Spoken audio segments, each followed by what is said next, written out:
Morning everyone, hope everyone's had a good weekend. So yeah, first off, this job with the Worcester compact. So first off, I'm going to get back in there, fire it back up again and have a look at this this seal that people have mentioned. Well, probably about 15 people have mentioned, so I really appreciate that. Obviously not really working on the compacts that much. Yeah, you just don't know these little things, but now I know. I'll never forget. I'll change that over and see if that solves the issue, and hopefully it does, and then it's a quick easy job. Right, so we're back at the at this compact. As you can see, it's been off all weekend, and I've got the new seal here, so I'm going to try this first. Got my analyzer bag with me as well.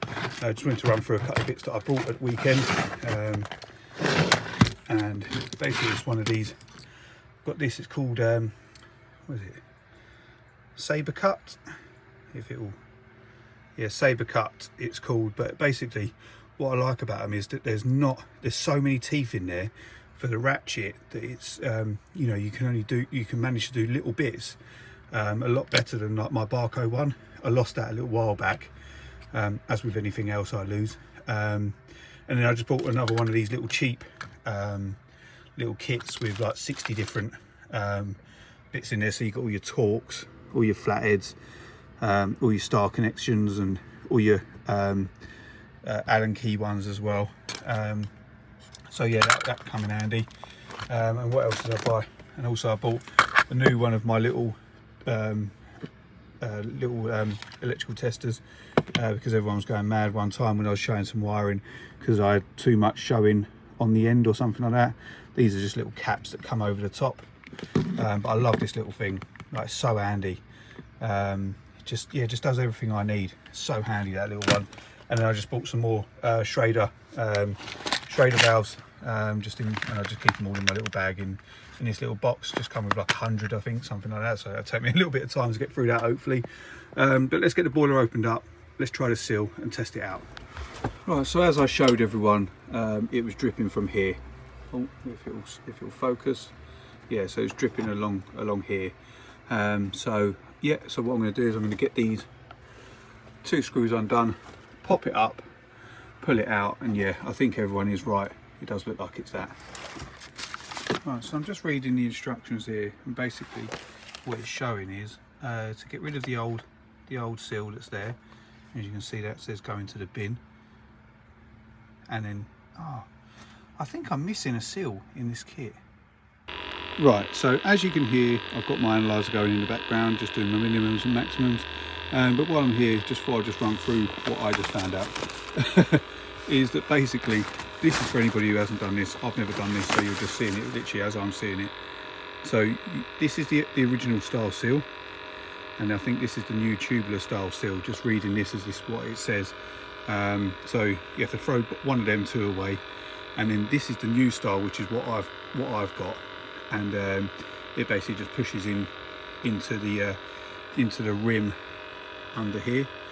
You just have to make sure that little joining piece is where it's saying to on there, and then yeah, put it back into place. I'm just going to check it all over now. All the readings seem to be good. I can't see any water coming out as of yet, and I have got the heating system up, you know, fully hot at the minute. So yeah, I reckon we're there really. Right, and also I've checked this burner seal. It's not the burner seal that's gone, it's where that's leaked in the past, yeah? You can see it all down the side. Yeah, so the burner seal is absolutely fine. Okay, I've checked all that, but still this has been running for a good 10 or so minutes now and not a drip, so yeah, well happy with that. Cheers lads, thanks everyone for letting me know that, and you saved me one hell of a job there. Right lads, thank you very much for your help on all of that. It just shows what comment sections are so handy for, you know, especially there, like, and what I loved was that no one was abusive. No one said, oh flipping hell, you know, you should know this, you should know that.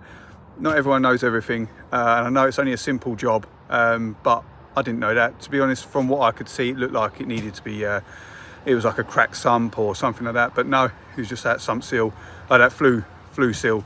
But now I know that. Next time I see that, you know, quick, easy job, in and out, you know what I mean? So, yeah, it's brilliant. Thank you very much for that. So, yeah, and it saved me another heat exchanger, thank God. So we'll get on to the next one and see what we got.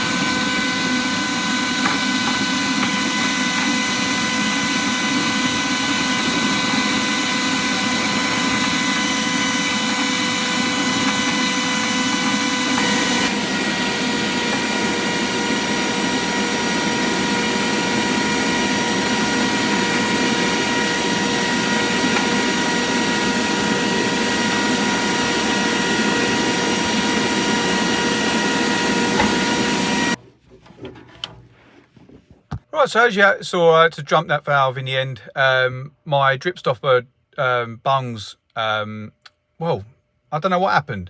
The system just wouldn't seal, basically. So in the end, I just thought, sod it, I'm just going for it. So I just went for it, and yeah, the bungs, nothing held. So there must have been an AAV somewhere that I couldn't see.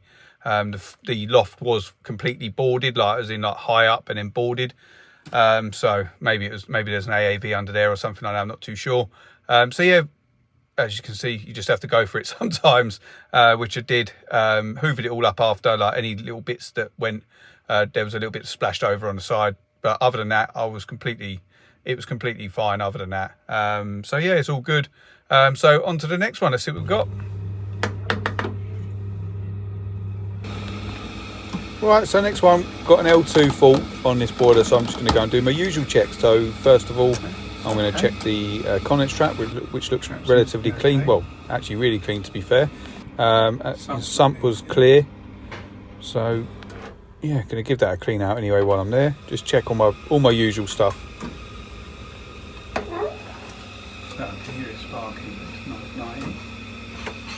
Right, so on that one, I can hear it. I tested all the basics basically first with L2. So I checked the condense trap, clean that out, check the sump, make sure that's all okay, and all that's okay. So then reset it, and all I can hear is it I can hear it sparking, but it's not igniting. So I'm just going to check my inlet, check that the gas valve's opening and that it's actually sending the gas in, and then I'll be looking into the injector and all that sort of stuff. So yeah, I'm just going to work through it, and we'll see where we get to.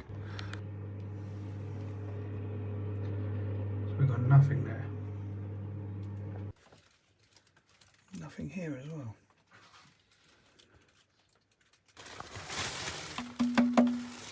No gas.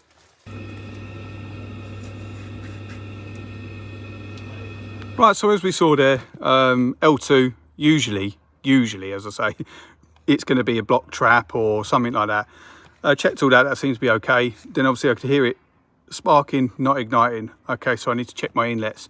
Check the inlet, obviously 0, we could see that. Went back to the meter, 0. I didn't realise it was a prepaid. There was no mention of that at all. Checked it, had 45 quid on there. And then I just thought I'd try and reset it. So I pressed B and then pressed and held A, and then all of a sudden the valve opened, and Bob's your uncle, and off we went. So yeah, just doing basic checks, and got to the bottom of it in the end. People may say, oh, you should have known that straight away, but I just went for my common things, which was the trap or something like that being blocked. Yeah, so on to the next one. Today's been a bit of a quieter day, just because I thought I was going to be doing a main heat exchanger, or held that spot open just in case, because I wasn't too sure. So yeah, that's why today's video is a little bit shorter. I've had a couple of other little jobs in between, which were nothing really. One of them was bleeding a rad for an elderly gentleman in his bedroom. Another one was, what